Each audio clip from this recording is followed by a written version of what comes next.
Welcome. I'm E.G. Marshall. Ready, if you are, to probe once again into the depths of imagination and the heights of illusion. Illusion. What is life? A philosopher asked. And to answer his own question, he replied, life is an illusion, a shadow, a story. And this may well be. But in that event, we may well ask, whose illusions, whose shadow, whose story? Is this life only a dream? Are we characters in our own reverie? If that is true, and it may well be, who and what are we when we awake? Our mystery drama, Death is a Dream, was written especially for the Mystery Theater by Sam Dan and stars Mercedes McCambridge.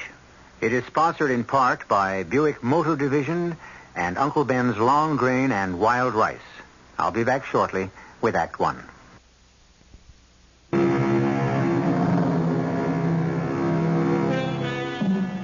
We are such stuff as dreams are made on, and our little world is rounded with a sleep.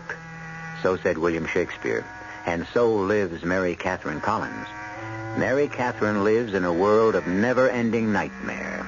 It's a world of heart-stabbing terror and apprehension. Every night, there's the dream. The same dream. It refuses to leave her. She can only fight off sleep for so long, and then the dream once again overwhelms her. And each night, the dream is exactly the same in every minute detail. It's just the way it was when she dreamed it for the first time on that night of August the 14th. That night is seared in her memory forever. I see Joe. My brother Joe. And he's walking his beat. The night's dark, and a soft rain is falling, and drops of water glisten on his black policeman's raincoat. And he's whistling that tune, the tune I never heard anywhere else. And he always said, one day I'll tell you the name of it. And he's walking down that street, that old, tired, run-down street, alone, all alone. And because it's my dream, he doesn't see what I see, just around the corner. A man. It's too hard to make out his face in the dark, but he carries a box in one hand and a pistol in the other. And he's climbing out of the window of a warehouse just as my brother's about to turn the corner. And I scream, "Look out, Joe! Look out! He's got a gun! Joe!" But he didn't hear me. He didn't hear me. My brother never heard me.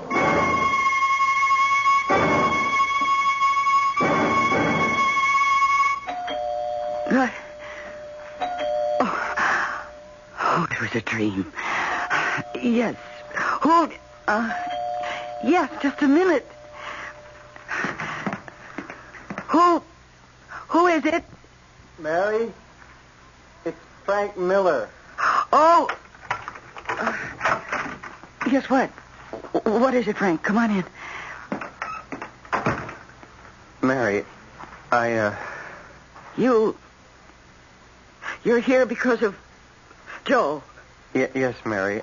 Something has happened to Joe, and you've come to tell me yourself. Mary. Joe is dead. He's dead, isn't he?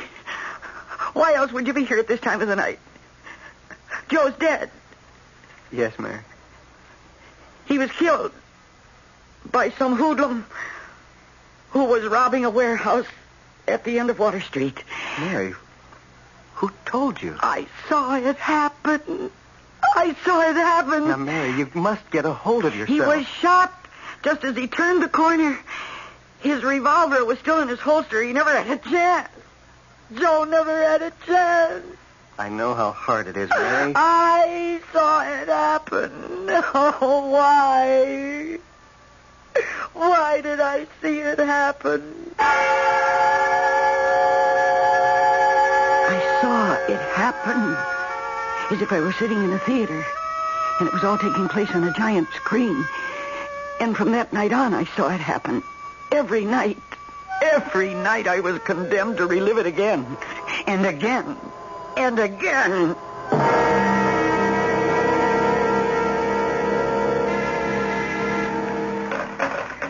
Lieutenant Miller.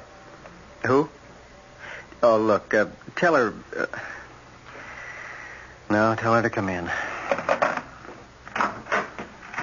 Mary, it's good to see you. Is it? Good to see me, Frank? Mary, how can you say that? I'm becoming a pest. Admit it, Frank. Oh, I'll admit no such thing. I haunt you day and night. I pester you with phone calls every hour on the hour. Well, it's understandable. I know how much your brother Joe meant to you. No, you don't. Nobody could ever hope to understand how much Joe meant to me. Mary, I'm sorry. We're all sorry. But sorrow gets us nowhere. It's been 6 weeks now since Joe was killed. Mary, we've had every available man out on this case. I know. It isn't your fault. But I know how the department works. And little by little, my brother is going to become a statistic.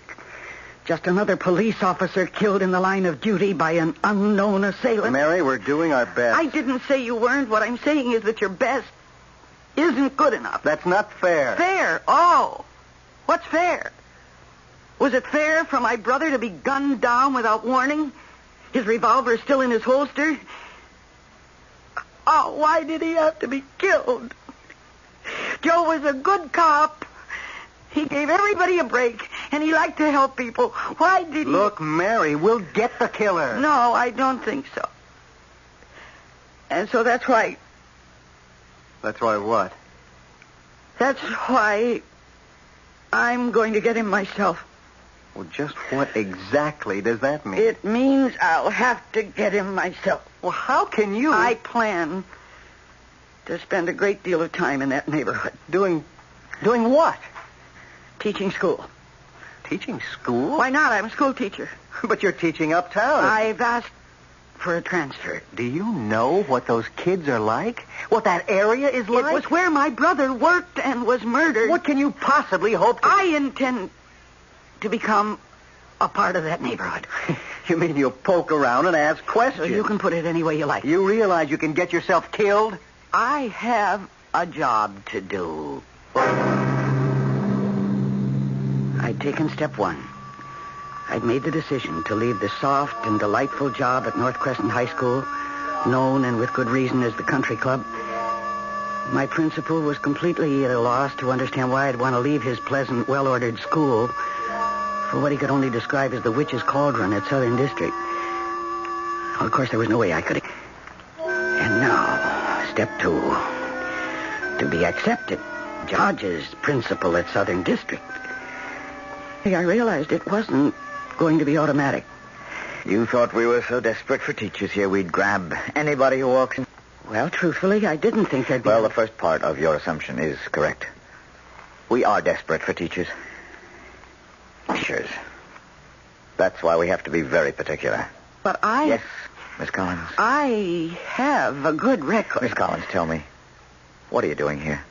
Oh, isn't that obvious? I want to teach English at your school. Why? Because I'm an English teacher. You've done more fencing in the 5 minutes you've been in this office than all the 3 Musketeers put together.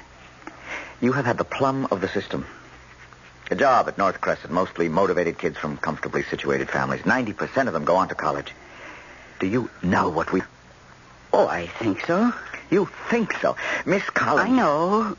Are difficult children. Difficult? Yes. Children? No. These are only adolescents chronologically. Well, I felt that there was no challenge at North Crescent. I see. And that here I would be tested to the utmost of my ability. I want to see if I can measure up. Well, Mr. Hodges, won't you say something? Miss Collins, I am seldom, if ever, at a loss for words. But I simply cannot figure you out. You mean you don't believe me? I need teachers. Cavalier as I may sound, I need teachers. I work with seniors. Do you? Yes, especially with the advanced lit courses. Do you think you can... Shakespeare? I've done it. Okay. Good luck. We'll set up a program for you. Thank you, Mr. Hodges. And I know that I'll be successful. I'm sure you will. Provided you survive. And so the time arrived for me to report for my first class. And I paused at the doorway and looked into the room. My heart did more than sink. It died within me. That classroom was a madhouse. They were tough kids. I almost regretted my transfer, but I remembered my brother Joe, and I knew I'd have to go through with this somehow. I needed a reason to be in that neighborhood, and I had to start with a nucleus of friends, acquaintances. Hey, look at this. Hey, is this the teacher? Come on. What are you doing? Hey, Teach, what are you doing now? Huh? This class. Hey, Teach, what are you doing tonight? Hey, look at her. Please. This class will come to order. Oh, I'm going to order a couple of beers. Hey, what are you going to have, Chuck? Who's got the dice? Let's get the game going. Now you. Nothing. You in the blue shirt.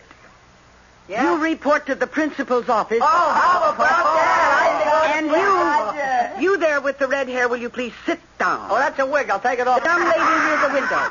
Yeah, but she ain't no lady. Hey, there ain't no action around here. Let's dance, huh? Let's move it. All right, now, turn off that radio. Hey, Teach, can I have the pleasure of this dance? I've seen her first. Will you please turn off that radio? Now, turn that off. I'm sorry, Mr. Hodges. It was a fiasco. I know. I was just across the hall. I saw it all. You saw it? And you permitted it? We have to find out if you can control these kids. You could empty the room by sending everyone to my office for discipline, but that's not teaching. I'm afraid you'd better go back to North... Oh, no, please give me another chance. Why? Because... I could understand it if you liked these kids, but you don't. Oh, I do, really. No. And they said the minute you walked in. They saw it. They felt it. They felt what? Your hostility. Your contempt. Oh, that's not true. It isn't? You are repelled by these youngsters, and it shows. Now, Collins, you'd better go back to the well-ordered world of North Crescent. Oh, please, Mr. Hodges, you must give me another chance. I'm sorry, Miss Collins. It won't work. No, you can't turn me down. Miss Collins, I will give you another chance on one condition. You must tell me the real reason you want to work here. But I told you. No, you'd... And now I insist. Very well, Mr. Hodges. I'll tell you.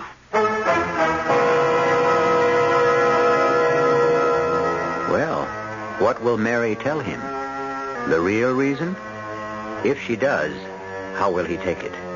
If not the real one, then she needs a reason that sounds convincing. And can she make one up on the spur of the moment? One thing we know, Mary must have the job if she's to have any chance of finding her brother Joe's killer. Well, fortunately, she has a few moments to think about before I return with Act 2.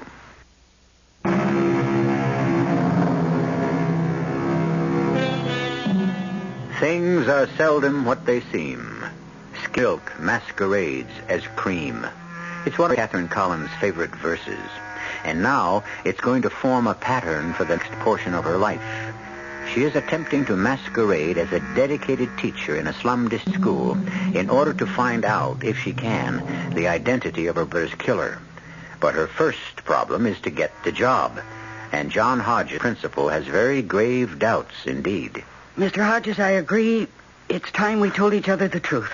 Let's say it's time you told me the truth. My name, Collins. Does that mean anything to you? Collins. No, I don't think so. Well, almost 2 weeks ago, a police officer was killed in this neighborhood. Yes. Yes, I knew him. Officer Collins. I even knew his last name. Everyone called him Joe. He was my brother.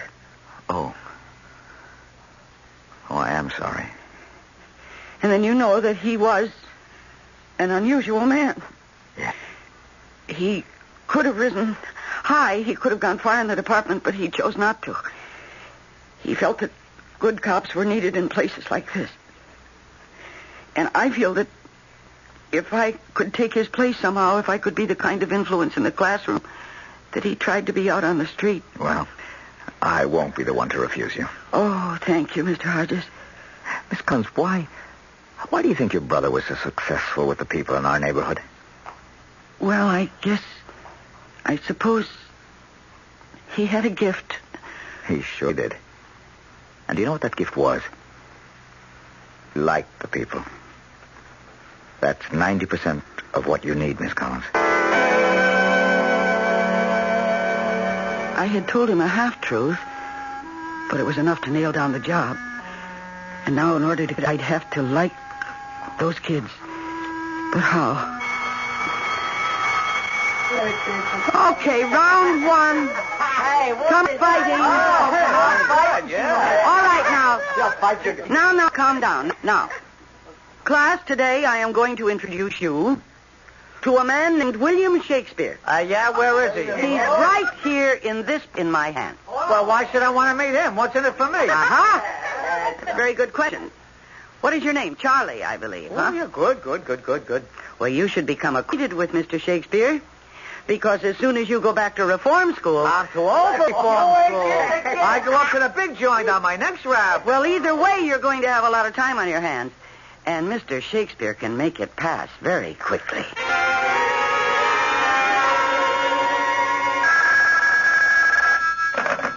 Hello? Mary, I finally tracked you down.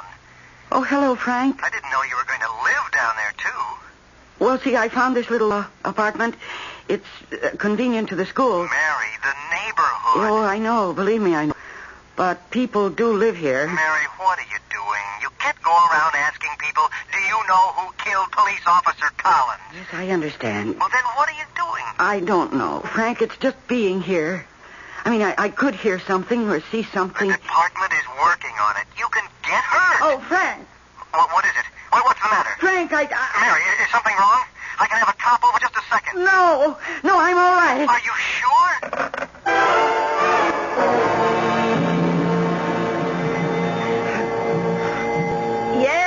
Yeah, I hear you. What's the matter? You think everybody's deaf? What do you want? Listen, I live upstairs in apartment 4F. Oh, yeah, you're the school teacher. Yes, I have to see the superintendent. Look, honey, down here we don't have no superintendents. We got I have to see him immediately. You can't do it. Why not? Because he's drunk. Look for yourself. You see? Sprawled all over the couch. Well, somebody has to do something. About what? There's a rat in my apartment. Only one? Oh, you're lucky. I just saw him. How do you know it's for him? I was sitting at the telephone and I saw this enormous rat. You sure it wasn't a mouse? Oh, what's going to be done about it? You got a gun? Shoot him. Now, please. Okay. When Strong out here wakes up, I'll send him to your place.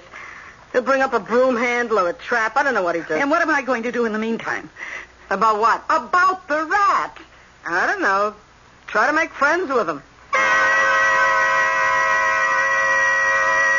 I am friends with him.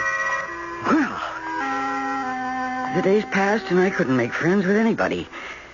In the class, I'd reached a point where I was being tolerated, but surely. And in the neighborhood, I was obviously alien clay. There was something different about me. My clothes, my accent. I had the look of somebody who didn't have to live there. And that made me suspect. And another thing, I was a teacher. I worked for the government, and the government always meant trouble. There were police, parole officers, and welfare investigators. I was beginning to feel very foolish.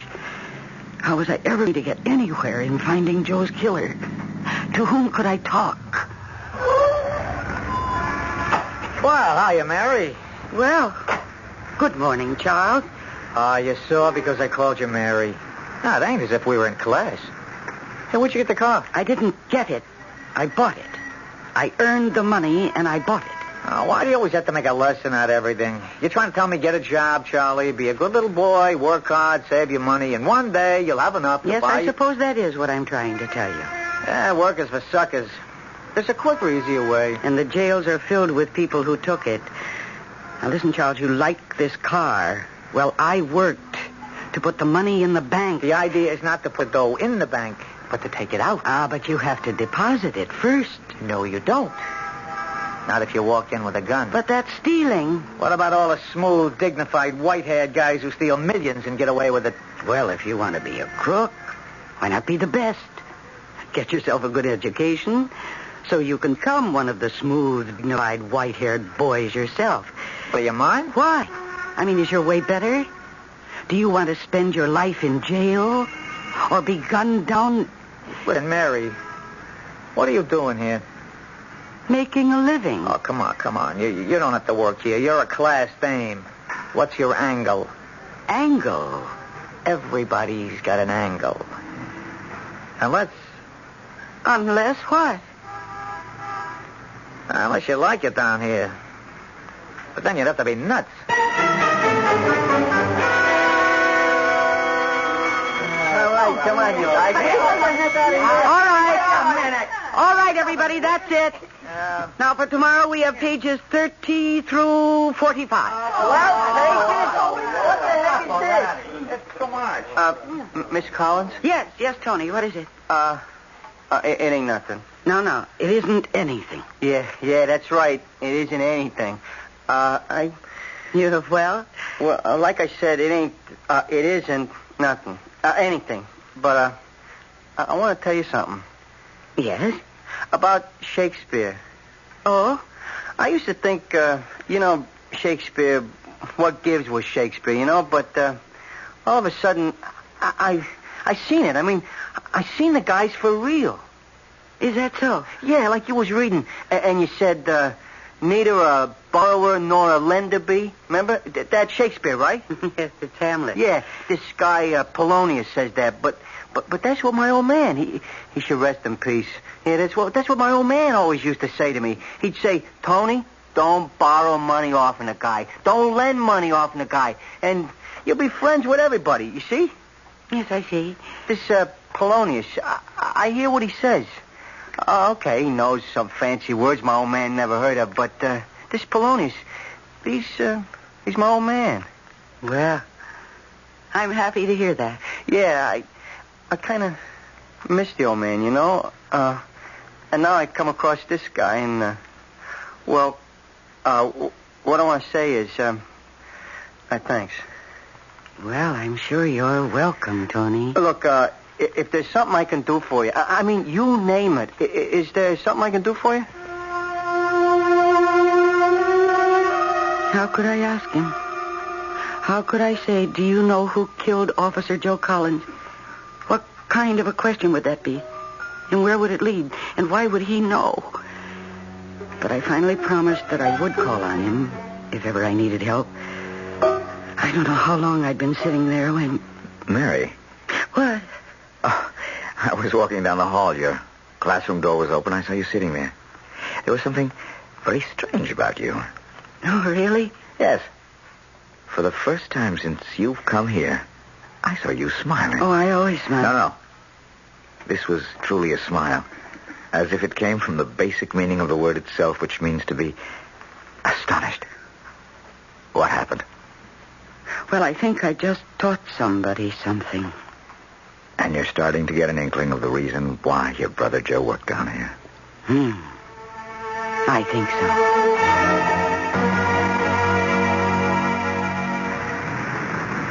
Hey, Mary. Oh, hello, Dora. Did you tell your husband about the leaky faucet? Oh, yeah. He'll get around to it one of these weeks. Listen. Now, tell me if I'm talking out of turn. Are you on the lam? What do you mean? Oh, you know what I mean, kid. Do the cops want you? Well, what makes you think the cops want me? Because a cop has been around asking for you, a plainclothes guy. Well, then how did you know he was a cop? Oh, kid, I can smell him. He's in the hallway now. He is? Well, thanks. So you are on the lam. I didn't say that. Then what are you going back to your car for? Well, I just remembered. I have a date. Listen, kid, I'm glad to help. Now, before you come back, give me a ring, huh? I'll tell you if the coast is clear.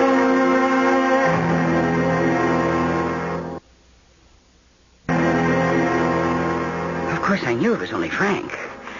But I acted on the spur of the moment, and acted is exactly the right word for it. And Dora spread the word. The implication was that I was sort of hiding out down here.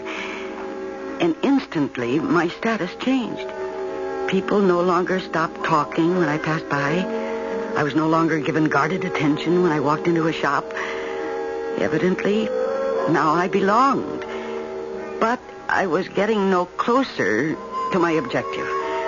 How could I come out with the direct questions? I was becoming a part of the neighborhood, but I still wasn't getting anywhere. Give it up, Mary. Frank, I can't. I've got to get that murderer. I know, but it will have to be done in the usual way. And maybe it won't be done at all. That could happen. And the killer goes free, is that right? What am I going to do? Come home to where you belong. No, I belong where I can find Joe's killer. But it hasn't worked. Help me, Frank. How? Tell me how I should go about it. I don't know what moves to make. There are no moves you can make. I mean, if you were in my place, you are a trained detective, what would you do? Well, I'd have stool pigeons out. We did, but nobody picked up the slightest rumble. Very well, the informer angle has been covered. Then what? Well, the truth is we're doing what you're doing, and with no more success. What's got us licked is if we could only get a description, any kind of description. Then we could ask definite questions. We could ask, do you know a guy who codes like this or that? But there are no witnesses. What? What did you say, Frank? I said, there are no witnesses. But that isn't true. What isn't true? There was a witness. Mary, what are you saying? There was a witness. There was a witness.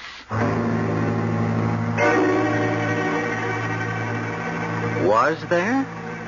I've been following the story very carefully and closely, and I'm not aware of any witness. After all, Joe was killed on a lonely street. No one was there when it happened. Yet Mary says there was a witness. Oh, yes, of course there was. Can you figure out who? It should take you more than a few moments, and by that time, I shall return with Act 3. Joe Collins was killed in the line of duty. He was walking along a deserted street late one rainy night, doing his job, walking his beat.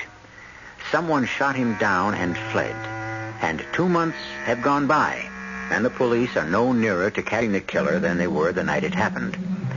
Only his sister has discovered the one element that is absolutely vital to the successful capture of the criminal. Or so she says. Mary, there were no witnesses. No one saw it happen. That isn't true. Someone did see it happen. Who? Me. What? I saw it happen. Mary, you weren't there. I didn't say I was there. I said I saw it happen. But how could you possibly... Because I dreamed about it. Oh, Mary. That night you came to my apartment to tell me yourself, remember? I remember. And you will also remember that I knew it before you even told me. Yes, I remember. Well, how did it happen that I could even tell you where? At the end of Water Street. And remember, you were shocked. Remember, you said, Mary, who told you? At the time, I was upset and nervous. How would I know that it was Water Street? I saw Joe turn that corner. And I saw the man coming out of the window of the warehouse. And I saw that he had a gun, and he fired as soon as he saw my brother. I am the witness because I saw the whole thing. All right, Mary. Fine, tell me, what does the killer look like? What? Well, you say you saw the killing. Describe the killer. Is that an unfair question? Oh, no, but I... Well, but what? Well, I didn't get a good look at him. Oh. See, I was so terrified. And I was so afraid for Joe that I... And besides, the man was in the shadow. I couldn't see him. I hate to say this, Mary, but your dream really doesn't do us any good. From a practical point of view, that is. Yes, but next time I'll concentrate on the killer. Next time? Yes, next time. Tonight. Every night I dream this dream, Frank. Every night. And this time I'm not going to fight it. I'll wait for it gladly. I'll welcome it. And this time I won't look at my brother. I'll look at the killer. Joe!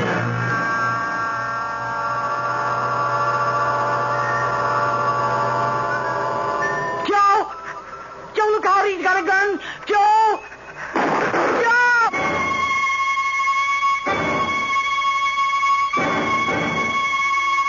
I tried to look at the man in the shadowy darkness, but I couldn't take my eyes off my brother. And it's in that darkness that the killer exists. And I've got to find him there.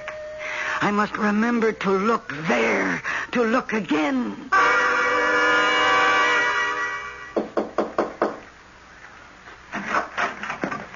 You sent for me, John? Oh, I'm sorry. I didn't know there was anyone here with you. Hi, Titch. Well, what's the trouble? You'll have to go to the police station and identify your car. Why? Well, it seems Charles here and a few of his buddies took your car and went joyriding and then piled it up against a telephone pole. They would have abandoned it except for the fact that a police cruiser happened along. The rest got away. Charles was caught. Oh? Preliminary estimates on the damage run about $900. Now, what's everybody running a fee? But the insurance pays, don't it? That's a great attitude. I'm glad you like it. This time I'm afraid it's jail. I've given up on you, Charles. Now you're breaking my heart. Oh, why does Charles have to go to jail? Stealing a car is against the law. Who says he stole the car? What? Who says he stole the car? The truth is, I gave him permission to use the car. Mary, it's wrong for you. No, you see, I don't use it very much, and I understand if you don't run a car regularly, you get carbon deposits, isn't that so? This is not the way to do things. Well, that's the truth. I won't permit it. John, it's the way it happened. Okay, I'll hold still. But on one condition. This one and his pals. They've got to get jobs and cover the insurance bill. That sounds reasonable. I'm a foreman at Jackson's warehouse. You fellas can all work there after school. And now, if you'll excuse me. Thanks. I said you were a class dame. What's been done is done, Charles. And you will have to pay to have it fixed. Oh, listen, me and the guys can steal you a better one. Oh, no. I don't think so. Now, listen, you're smart, Charles. Why be a cheap crook? How about becoming one of those smooth, dignified guys? For that, you got to go to college. So? Me? Yes, you. Oh, you got to have rocks in your skull. Me go to college? Why not? Yeah, why not? That's it. Say why not. Say it and keep saying it and say it all the time. And after a while, you won't find a single reason against it. Why are you doing this? Because as a teacher, it's my job to inspire you to get all the education you can handle. And you are bright enough to handle a great deal. Yeah, but... Why'd you get me off that stolen car rap? Oh, that? Yeah, I can't figure it.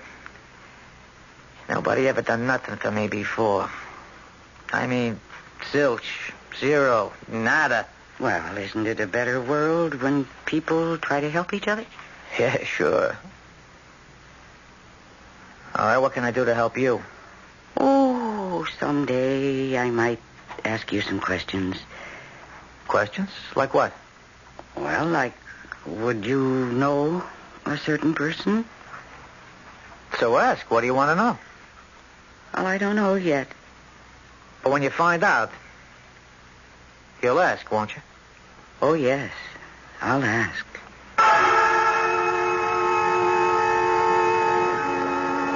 Joe! Joe, look out!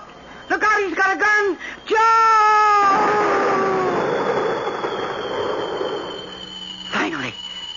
Finally, something happened. In the dream, I saw the man. Clearly. For the first time. Not his face, I didn't get the chance. But I saw his body. I saw his body clearly defined in the shadow. He was young. Young even as some of the kids in my own classes. And he was slim, almost thin. And he was tall. And tomorrow night I'll concentrate on his face.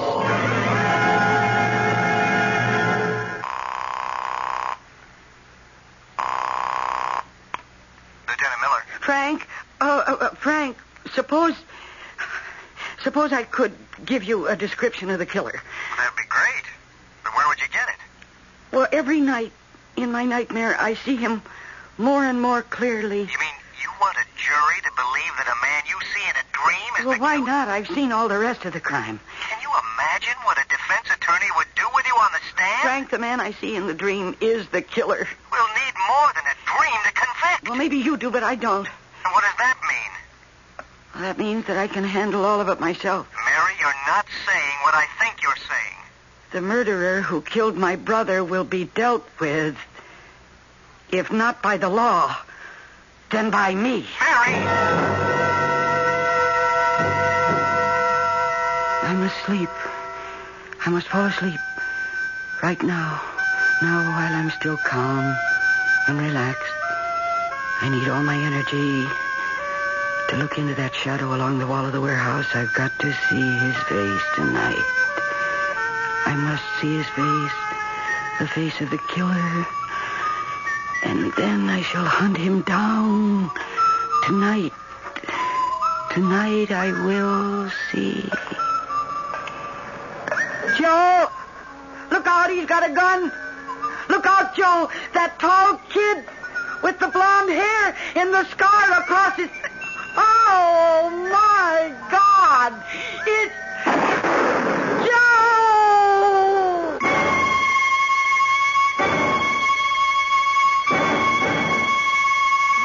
Hey, will you come on out?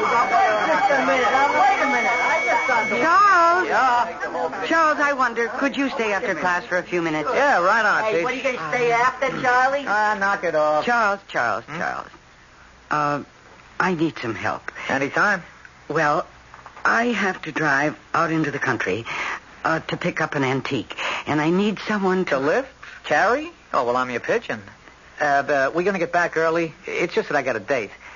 Who cares? If she don't like it, I can get somebody else. I've always been independent with dames. And I'm sure you can afford to be, with that blonde hair. And even that scar makes you look handsome. Well, are you ready? Sure. Oh, listen. Oh, I'm glad I found you, Mary. You have a telephone call in my office. His name is Frank. He said it's of vital importance. Mary. Oh, Mary, you don't know how I prayed for this day. What is it, Frank? We got him, Mary. We got him.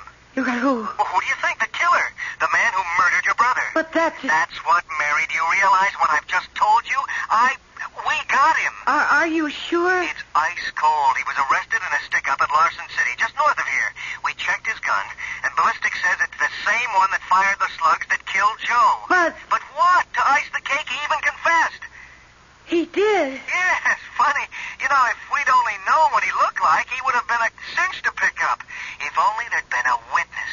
He's tall, thin, long blonde hair, and a funny little scar. Oh, Frank. Frank. What is it? Oh, thank you, Frank. Oh, thank you. Well, I suppose you'll be leaving us now. Leaving you? Well, why do you say that? Well, I spoke to Lieutenant Miller. He told me everything. Oh? And so, now that the killer has been caught, I suppose it's back to North Crescent High for you. I don't know, John. You see, I'm not at all sure that they caught the killer. But they say the man's confessed. Well, they may have caught the man who pulled the trigger, but the killer is still here. The killer is here in these streets. The killer is what you and my brother Joe kept fighting against day and night. The poverty and the hopelessness and the feeling that nobody gives a damn. Hey, Miss Collins, are we going? Oh, no, Charles, no. I changed my mind. Oh, okay. But look, anytime I can help. Oh, you've already helped me. Yeah? How? Oh, you'll never know. Well, I'll see you in class tomorrow. Tomorrow and tomorrow and tomorrow creeps on in this petty pace from day to day. Shakespeare. Right, Teach? Right.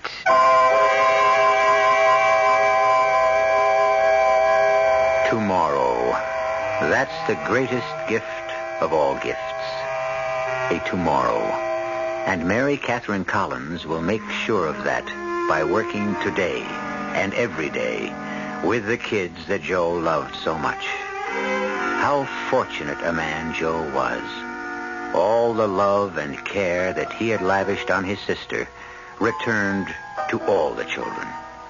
And I shall return with some love and a warning in just a few moments. If you're a bargain hunter, art buff, gold lover, gambler, archaeologist, girl watcher, or just plain sun worshiper, you should be in South America right now. Braniff International will fly you to the land where the American dollar is still worth $1, and where, like the opposite of a King Midas, everything you touch seems to be half the price you'd expect to pay. Braniff to South America on an Intercontinental DC-8 62 jet. From there, it's up to you. The thick green jungles of the Amazon, the thin blue mountain air of the Andes, noisy Indian markets, or the noisy Rio Festival, tranquil monasteries, or even more tranquil stretches of palm-fringed beach. Ask your travel agent about Braniff's South America, an adventure and a bargain in flying colors.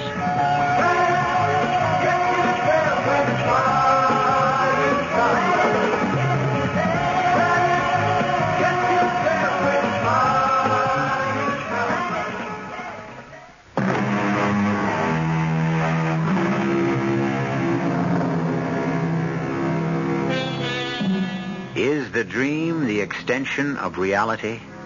Who can say? It was given to Mary to dream of her brother's death. Why?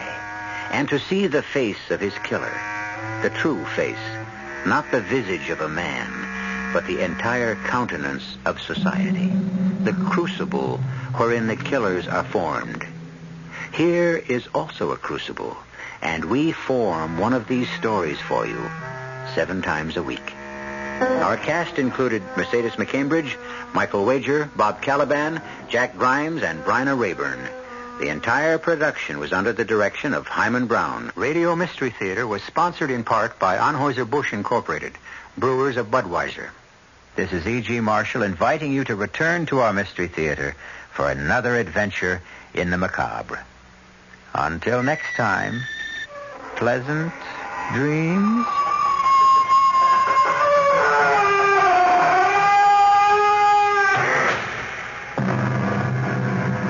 Tonight's WOR Mystery Theater was also brought to you in part by ShopRite Supermarkets, where you get a lot more for a little less.